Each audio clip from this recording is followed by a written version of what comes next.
16வது நாள் காரியம் முடிகிற வரைக்கும் யாரும் பேச முடியாத அளவுக்கு மிகுந்த வலியோட இருந்துகிட்டு இருக்கோம். நீங்க அவங்க உண்மையிலே 16 நாள் எப்படி துக்கம் அனுபவிச்சாங்கன்னு தெரியும். ஆதவர்ஜுனா போய் பாஸ்கெட் பால் விளையாண்டு துக்கம் அனுசரிச்சாரு.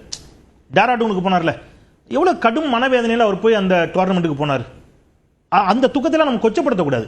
விஜய் அலுவலகத்தில் ஆயுத பூஜை கொண்டாடி அந்த பேருந்து அது உள்ள போனதுனால தான் 41 பேர் இறந்தாங்க. அந்த பேருந்துக்கு ஆயுத பூஜை கொண்டாடி அவங்களும் துக்கத்தை அனுசரிச்சாங்க இல்லையா? எவ்வளவு வேதனையில் இருக்காங்க சார், நமக்கு தெரியுது, நம்மளால புரிஞ்சு கொள்ள முடியுது அவங்களுடைய வேதனை. அதனால தான் ஆயுத பூஜை கொண்டாடுறீங்க, டேராடூனுக்கு போறீங்க, பாஸ்கெட் பால் விளையாடுறீங்க. தான் வீட்டில் இழவு விழுந்திருக்குன்னு சொல்றவர் 3வது நாள் தனி விமானத்தில் போய் ஒரு விளையாட்டு போட்டியில் கலந்துக்க முடியுது, அதுக்கு போயிட்டாரு.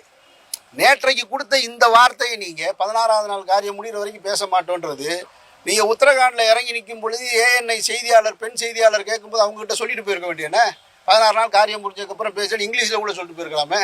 அங்கேருந்து ஏன் ஓடுறீங்க? வராத போனை எடுத்து காதில் வச்சுட்டு போறீங்களே, போனே வரல, சும்மா காதில் வச்சுட்டு போயிட்டே இருக்கீங்க.